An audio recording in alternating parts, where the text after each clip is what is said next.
કેમ છો વિદ્યાર્થી મિત્રો? આજે આપણે આજે ચેપ્ટર છે ચેપ્ટર નંબર 3 એનો છેલ્લો દિવસ મારા તરફથી. તમારે છેલ્લો થશે એવું જરૂરી નથી. તમારો છેલ્લો ના આવ્યો હોય, કેમ ના હોય? જ્યાં સુધી તમે બધા દાખલા ગણતા નથી ત્યાં સુધી તમારો છેલ્લો દિવસ નથી. અને બીજું મહત્વનું, થિયરી, હું તમને લોકોને આની થિયરીની નોટ્સ મોકલવાનો છું. બધી થિયરી ક્યાંક ને ક્યાંક દાખલાઓની અંદર આપણે ડિસ્કસ કરી ચૂક્યા છીએ. બધી થિયરી દાખલાઓની અંદર ક્યાંક ના ક્યાંક આવી ચૂકી છે, પણ કદાચ તમને એ થિયરી વાંચ્યા પછી ના પણ ખબર પડે. શક્યતાઓ બધી જ થઈ શકે કે એમાં તમને કશી ના ખબર પડે, અમુક વખત એવું બને. તો એ તમારે વાંચવાની છે, સમજવાની છે, અને બીજો જ્યારે પીરિયડ આવે ત્યારે તમારે મને એ થિયરી માટે પૂછવાનું છે, સાહેબ આ મેં વાંચ્યું હતું, આ વસ્તુ ખબર પડી નથી. પૂછશો તો જ શીખવાડીશ, નહીં તો મારું ચેપ્ટર પૂરું. એમાંથી જે કામની વસ્તુ છે, બહુ જ જોરદાર કામની, જેના વગર ચાલે એવું છે જ નહીં, એ અત્યારે કરાવું છું. જોજો, વાત કરું છું. બી નું અર્થઘટન કરો. સાહેબ બી એટલે શું? આ ચેપ્ટરમાં આપણે શું બનાવતા હતા?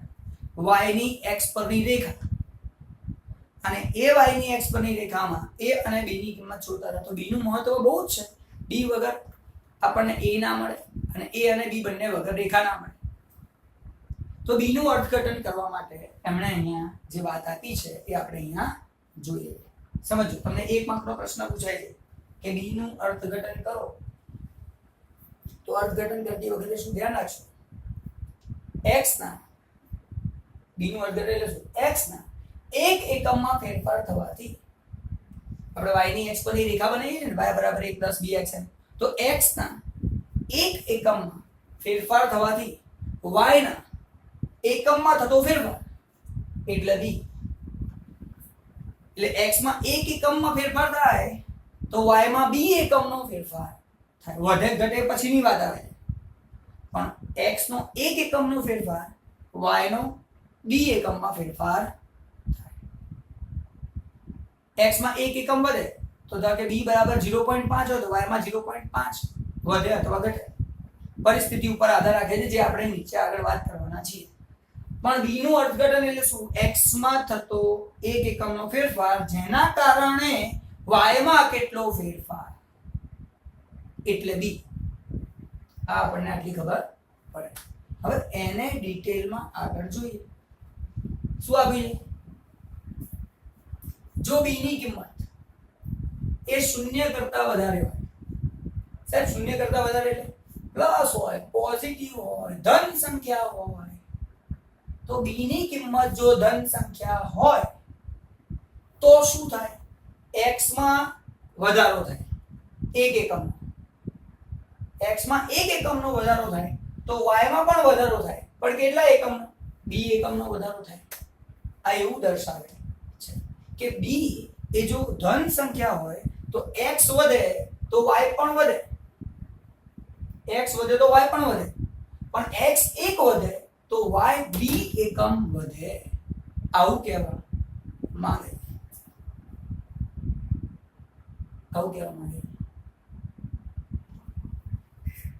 b જો ઋણ સંખ્યા હોય, 0 કરતા ઓછી હોય તો ઊંધું થાય. x વધે તો y ઘટે, x વધે તો y ઘટે, પણ કેટલો? સાહેબ x એક વધે તો y એ b ઘટે, પણ માનાંકમાં b, એટલે કે ઋણ સંખ્યા નહીં પણ માઈનસ એટલે ઘટે છે એમ, તો ઘટે. તો x એક એકમ વધે તો y b એકમ ઘટે. અને બીજી એક મહત્વની વાત, b જો ધન હોય અને આપણને કે r ની કિંમત શોધો તો r બરાબર 1, b ધન તો r બરાબર 1, b ઋણ તો r બરાબર -1. ઝંઝટ જ નહીં કોઈ. એક્ઝામ્પલ આપું, કોઈ જ વસ્તુ શોધવાની ઝંઝટ નહીં. y કે બરાબર a + 0.5 x. હવે જુઓ તમને ખબર છે આ b છે અને પ્લસ છે, તો આ દાખલામાં તમે x ની પેલું x અને y વચ્ચે સંબંધ શોધશો, બરાબર? એટલે એ થાય ના થાય, પણ આપણે ડાયરેક્ટ લખી નાખવાનું r બરાબર કેટલું 1.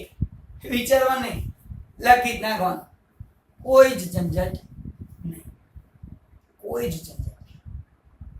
એવું કહેવાય. જો અહીંયા પર b બરાબર 1.6, r બરાબર 1, 0.25 r બરાબર 1, 0.9 r બરાબર 1, 0.25 માઈનસ તો માઈનસ 1. એક માર્કનો પ્રશ્ન પૂછાય છે, તમારી ચોપડીમાં છે, MCQ VSQ બધું આપેલું છે. અત્યારે તો આને રફ કરી દઉં, આની કોઈ જરૂર નથી, આની કોઈ જરૂર નથી. અત્યાર સુધી તો બધી. તો આપણે વાત કરી b નું અર્થઘટન કરો, તો આટલી વસ્તુ ધ્યાન રાખીને અર્થઘટન કરવાનું. એ x માં 1 એકમનો વધારો થાય તો y માં 2 એકમનો વધારો થાય. જો માઈનસ માં x માં 1 એકમ વધે તો y 2 એકમ ઘટે, પણ માનાંકમાં 2 એકમ ઘટે, યાદ રાખવાનું પાછું. ચલો હવે વાત આવે r² નું અર્થઘટન કરો. જ્યારે r² નું અર્થઘટન તો r² ની કિંમત ધારો કે 1 આવે, તો આપણે એવું કહી શકીએ y કેપ ની કિંમત, y કેપ એટલે અંદાજિત y ની ધારેલી કિંમત, કેપ લગાવે એટલે અંદાજિત y ની ધારેલી કિંમત.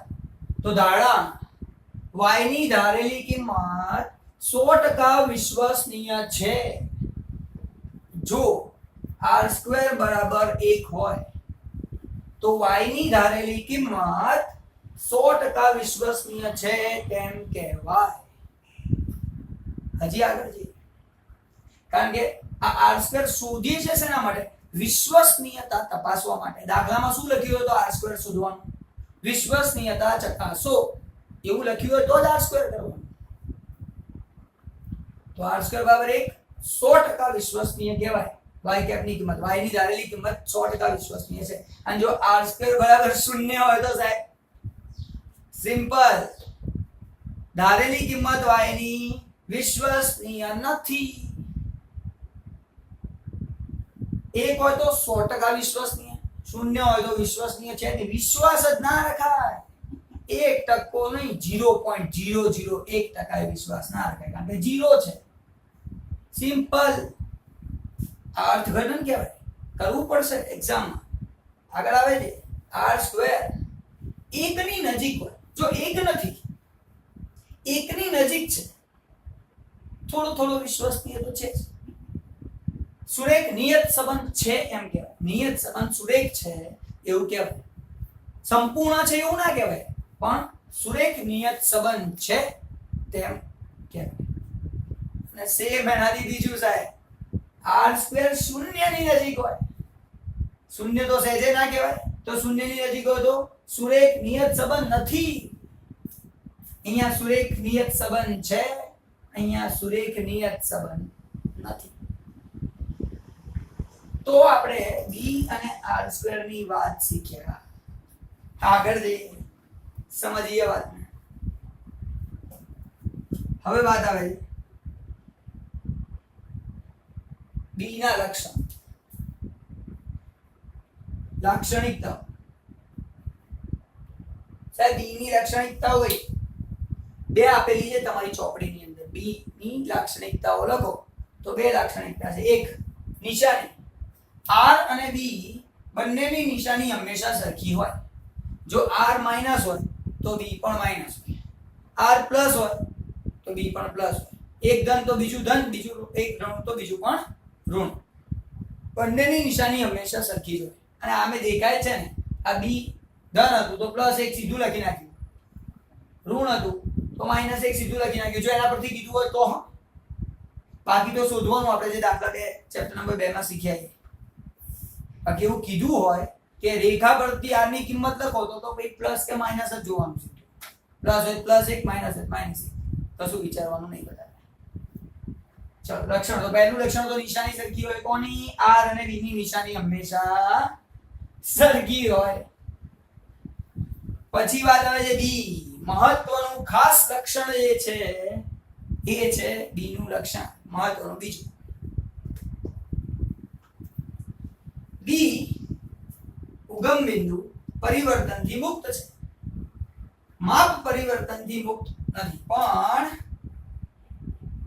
માપ પરિવર્તનથી મુક્ત નથી. હવે તમે બધા ઉગમ બિંદુ પાછું શું આવ્યું યાદ કરો. ચેપ્ટર નંબર 2 આર ની કિંમત ઉગમ બિંદુ અને માપ પરિવર્તનથી સ્કેલ માપ પરિવર્તનથી મુક્ત છે.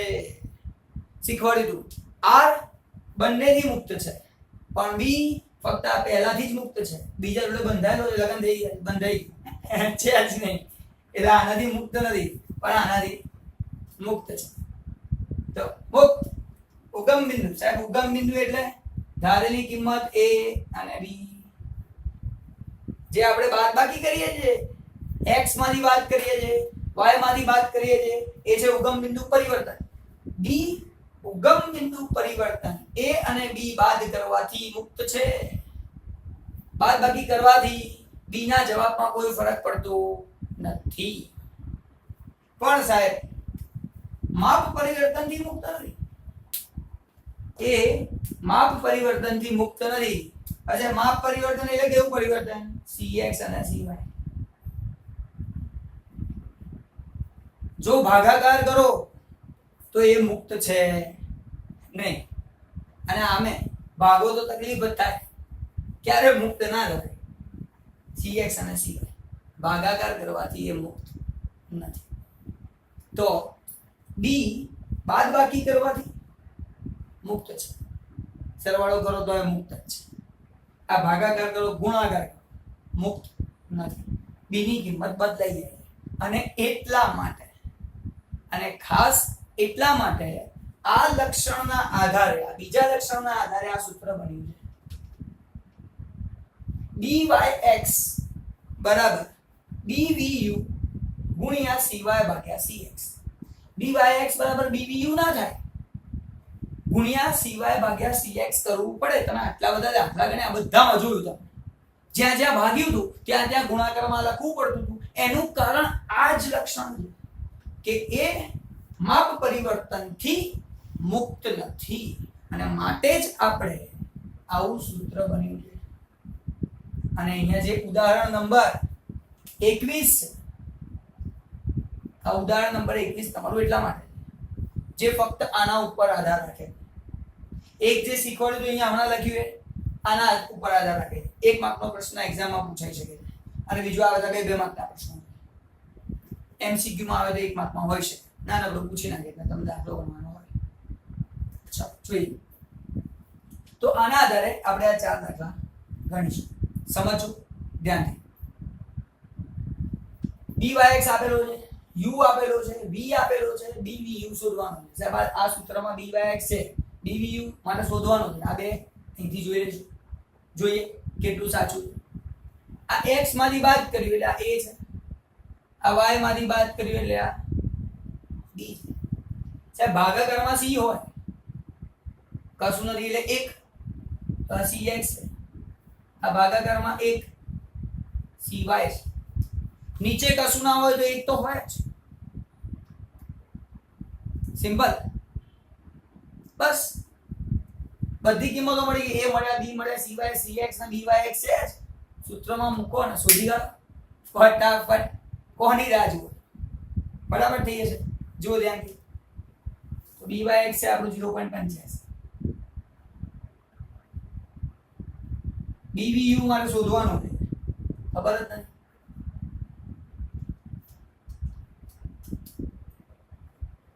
ગુણ્યા cy cx. સાહેબ cy બરાબર 1, cx બરાબર 2. 1/1 કશું ના કહેવાય, ચાલે. આ જવાબ. એટલે dvu બરાબર 0.85. આમાં 1 ને સામે લઈ જવાના, નીચે લઈ જવા, કોઈ ફરક પડતો નથી. તો bvu બરાબર 0.85. આ થાય સાહેબ 0.85. Most IMP. ધીરે ધીરે લેવલ આવે છે, સમજતા રહેજો. 4 મજા ના સાહેબ. એક પતિ અહીંયા dyx છે, u છે, v છે, dvu શોધવાનું છે. ટેન્શન ના લેશો. જુઓ આ x માંથી બાદ થાય છે, a છે, y માંથી બાદ થાય છે, b છે, નીચે cx છે, આ cy છે કે ટેન્શન લેવાની કોઈ જરૂર નહીં છે.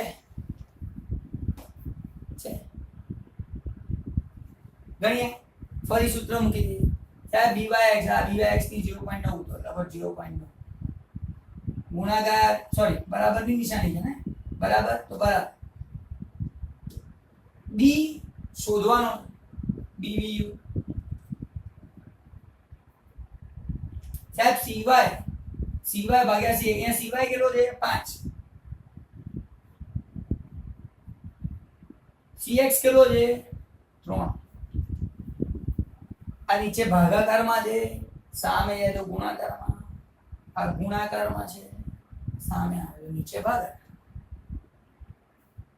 કરી 0.9 ગુણ્યા 3 ભાગ્યા 5 બરાબર b v u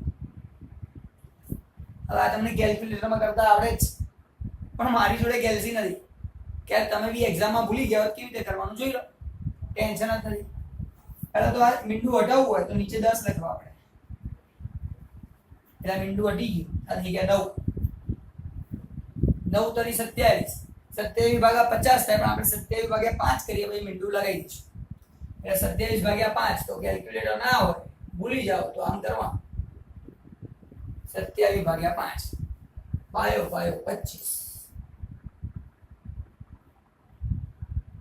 આ મીંડું લગાવ્યું એટલે અહીંયા પોઈન્ટ 5 ચોક 20 પતી ગયું છે પૂરું એટલે 5.4 જવાબ આવે 5.4 ભાગ્યા 10 કરો એટલે તમારો જવાબ આવશે 0.4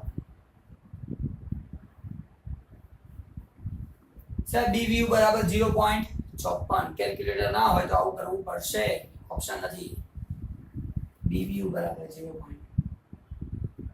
જવાબ ખાસ ટ્વિસ્ટ હવે દાખલામાં શરૂ થાય એક્ઝેક્ટ ટ્વિસ્ટ જોઈએ કેવું છે b છે x માંથી બાદ કરવામાં આવે હવે x માંથી બાદ કરો છો તો આને a કહેવાય y માંથી બાદ કરો છો તો આને b કહેવાય આની નીચે કશું નથી સાહેબ એક તો છે તમે તો કીધું એક છે જ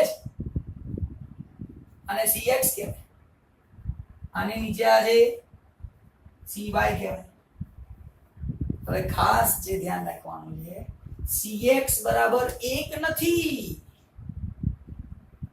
cx બરાબર 1/10 છે અહીંયા ઉપર ગુણાકારમાં કઈ બી હોય ને એ લઈ લેવાનું નીચે ભાગાકારમાં એને કહેવાય cx બરાબર 1/10 તો આ cx ની જે કિંમત છે એ છે 1/10 cy 10 પણ cx બરાબર 1/10 છે ખાસ ધ્યાન રાખવું પડશે ભૂલ ના થવી જોઈએ આગળ જી હવે કિંમતો મૂકી દે બધી કિંમતો આપણી જોડે અવેલેબલ જ છે કોઈ ટેન્શન નથી બધું જ છે મૂકીએ સાહેબ dyx ની કિંમત મૂકીએ 0.85 ના 25 bvu ખબર નથી cy અને cx સાહેબ cy બરાબર 10 cx બરાબર 1/10 હવે જે નીચે હોય ભાગાકારમાં હોય એને ઉલટાવીને ગુણાકારમાં લખો સહેલી રીતે પતાવવું હોય તો 0.25 એમ નામ લખું b 0.25 એમ નામ લખું bvu અને ઉલટાવીને લખું 10 ગુણ્યા 10/1 10 દાન 100 આ ગુણાકારમાં 100 છે સામે છે તો ભાગાકારમાં 100 એટલે આપણે bvu બરાબર 0.25/100 એટલે આપણો જવાબ આવશે 0.0025 લખી નાખો 0.00 એટલે આપણો જે જવાબ આવ્યો ત્રીજાનો bvu બરાબર 0.0025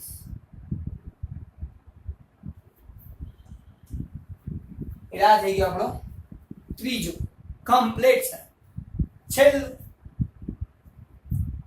છેલ્લું જોઈ લઈએ આમાં પણ બાદબાકીમાં અહીંયા કેટલા છે સાહેબ અહીંયા બાદબાકીમાં b આ a અને આ b ભાગાકારમાં કશું નથી તો 1 cx અહીંયા ભાગાકારમાં કશું નથી 1 cy પણ મેં કીધું એ પ્રમાણે સાહેબ આ 1 નથી, 1/5 આ બી 1 નથી, 1/2 છે.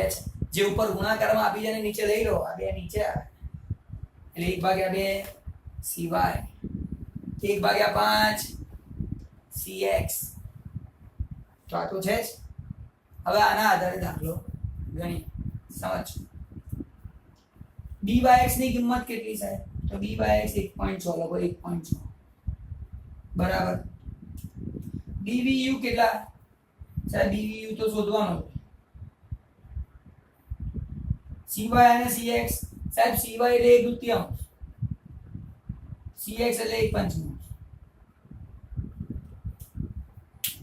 હવે ફરીથી નીચે જે આપ્યું છે એને ઉલટાવીને ગુણાકારમાં લખો તો 1.6 એમને એમ રાખો, dvu એમને એમ રાખો, આ 1/2 ઉપરના એમને એમ રાખો અને નીચેનું ઉલટાવો 5/1.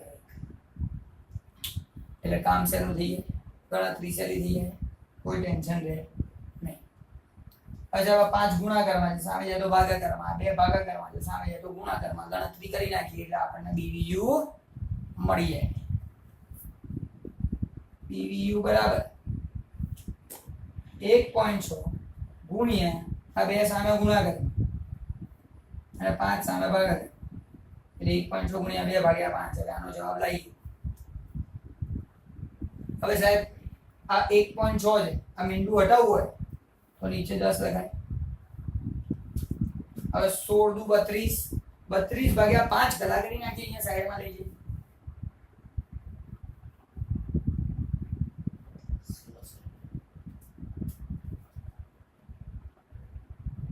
32/5 16 × 32 32/5 કે 10 લગાવવા માટે મીંડું લગાવી દઈશું. 6 × 35 2 વધ્યા 5 × 20 પતી ગયું સાહેબ પૂરો. આનો હિસાબ 6.4 જવાબ આવે. હવે 6.4/10 કરો 0.64. dvu ની કિંમત મળી 0.64. તો અહીંયા આપણો ઉદાહરણ નંબર 21 100% પતી પૂરો થઈ ગયો. સમજવાનું શું છે? સમજવાનું શું છે આખામાં? મોસ્ટ આઈએમપી કેમ 2 માર્ક 1 માર્કમાં આવે, 1 માર્કમાં આ પૂછાય, 1 માર્કમાં આ પૂછાય છે, ક્યાંય બી કોઈ બી વસ્તુ આવી શકે. આ ઇમ્પોર્ટન્ટ લેક્ચર ખાલી એટલા માટે જ છે. ફરીથી આખા લેક્ચરનું રિપીટેશન ફટાફટ જોઈ લઈએ અને ચેપ્ટરને પૂરું કરીએ. જોઈએ તો બી નું અર્થઘટન શું છે? x તો 1 એકમમાં ફેરફાર, તો y માં થતો ફેરફાર એટલે b. y માં b એકમનો ફેરફાર. b મોટો હોય તો r બરાબર 1, 0 કરતા મોટો હોય તો. b 0 કરતા નાનો હોય તો r બરાબર -1. મોટો હોય તો x વધે તો y પણ વધે, પણ નાનો હોય તો x વધે y ઘટે. વિરુદ્ધ સંબંધ દર્શાવે છે. આ વસ્તુ b ની થઈ ગઈ. r નો વર્ગ જો 1 હોય તો 100% વિશ્વસનીય, 0 હોય તો વિશ્વસનીય નથી. 1 ની નજીક હોય તો સુરેખ સંબંધ છે, સુરેખ નિયત સંબંધ છે. 0 ની નજીક હોય તો સુરેખ નિયત સંબંધ નથી. તો આ થઈ ગયું r² ની કિંમતની વાત. પછી આવે લક્ષણો. તો પહેલું લક્ષણ બંનેની કિંમત સરખી હોય.